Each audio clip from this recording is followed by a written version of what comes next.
اعوذ باللہ من الشیطان الرجیم بسم اللہ الرحمن الرحیم سما عزت مندوں مشرانوں کشرانوں زنانوں السلام علیکم ورحمۃ اللہ تعالی وبرکاتہ۔ امید کرتا ہوں آپ سب حضرات خیریت سے ہوں گے۔ اللہ کریم ہم سب کی حفاظت فرمائے۔ اللہ رب العزت تمام امت مسلموں کو آپس میں محبت اتفاق کے ساتھ رہنے کی توفیق نصیب فرمائے۔ معزز خواتین و حضرات، آج کی ویڈیو میں جس چیز پر بات ہوگی وہ یہ ہے کہ اولیاء کرام ہر جگہ پر پائے جاتے ہیں یا کیا مخصوص ان کے ٹھکانے ہوتے ہیں، مخصوص ان کے ایریا ہوتے ہیں، اور اولیاء کرام سے لوگوں کو شکایت کیوں ہوتی ہے۔ میں اس وجہ سے مسکرا رہا ہوں کہ آپ لوگوں کے جو کمنٹس ہوتے ہیں مجھے واٹس ایپ پر وہ عجیب ہوتے ہیں۔ کل میں نے ایک سوٹ پہنا ہوا تھا تو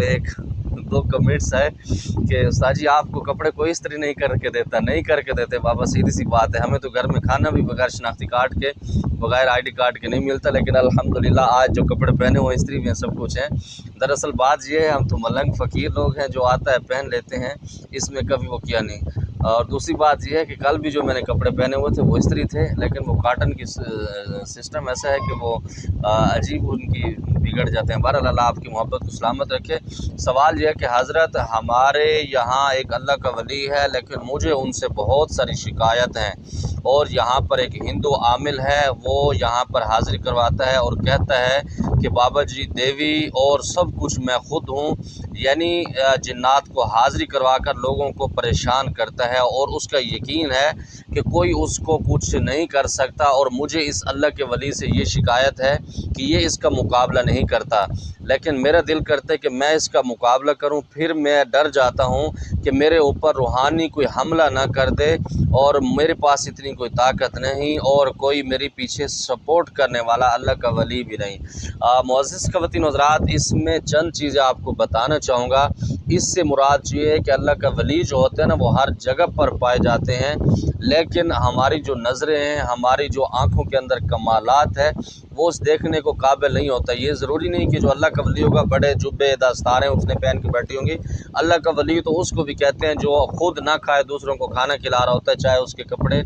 دیکھنے کے بھی نہ ہو تو وہ بھی اللہ کا ولی ہوتا ہے۔ اللہ کے دربان میں اس کا کیا مقام ہے۔ حضرت امام غزالی رحمۃ اللہ علیہ کے بارے میں آتا ہے کہ جب ان کی وفات ہوئی کچھ دن کے بعد خواب کے اندر کسی نے زیارت کی کہ حضور والا آپ کے ساتھ اللہ رب العزت نے کیا معاملات فرمائے، تو انہوں نے فرمایا کہ میری پکڑ ہوگی۔ اللہ رب العزت نے جب مجھے میرا حساب کتاب شروع کیا تو میں اللہ کی گرفت میں آ گیا، تو جب میرا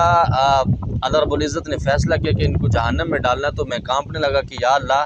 پوری زندگی میں نے آپ کے نبی علیہ الصلوۃ والسلام کی حدیثیں لکھی ہیں، لوگوں کو تفاسیریں پڑھائی ہیں، آج پھر آپ مجھے جہنم میں ڈال رہے ہیں۔ تو اللہ نے فرمایا وہ جو آپ نے کام کیا ہے وہ دنیا کے معاملات تھے یا میرے تھے، بہرحال آپ کی جنت نہیں بنتی۔ تو وہ جانے لگتے ہیں تو اللہ رب العزت کی طرف سے حکم آتا ہے کہ ان کی ایک نیکی میرے پاس ہے، اس کو تولتے ہیں۔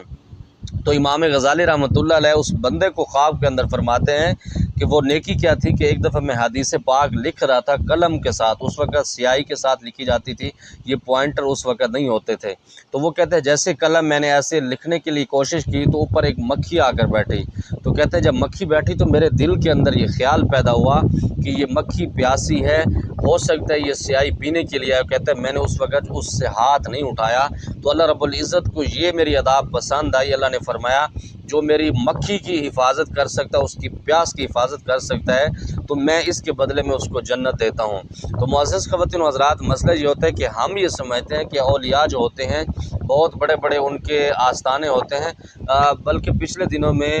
KPK میں ہمیشہ ایک جگہ پر جاتا ہوں، میں اپنے بابا جان ان کو بلاتا ہوں، امتیاز احمد خان صاحب، تو ان کے دوسرے بھائی اعجاز خان صاحب وہ کسی جگہ پر سرکاری آفیسر ہیں، تو وہ چھٹی پر آئے ہوتے ہیں۔ وہ میرا نام بڑا سنتے تھے، لیکن میری ملاقات ایک ان سے ہوئی تھی، ان کو پتہ نہیں لگا تھا کہ دا استاد ہے، تو مجھے پتہ تھا کہ یہ اعجاز صاحب ہیں، ان کو پتہ نہیں تھا کہ یہ استاد جی ہیں۔ تو جب میں ان کو ملا پیچھے سے، وہ امتیاز صاحب بھی، انہوں نے کہا مجھے قاری صاحب کیسے ہیں بیٹا، ٹھیک ٹھاک ہیں؟ تو مجھے کہتے ہیں قاری صاحب آپ قاری صاحب ہیں؟ میں نے کہا جی میں قاری صاحب ہوں۔ ایک دم حیران ہوں، میں نے کہا آپ نے کیا سمجھا تھا قاری صاحب کے ساتھ 8-10 لوگ ہوں گے، بڑی بڑی پگڑیاں ہوں گی، بڑا پروٹوکول؟ میں نے کہا پیچھے رکھ کے آتے ہیں، میں نے کہا یہ میرا اپنا فقیر خانہ ہے۔ تو وہ ایک دم حیران ہو گئے، قاری صاحب جتنا ہم اس علاقے میں آپ کا نام سنتے ہیں، جنات کی جو آپ ٹھکائی کرتے ہیں،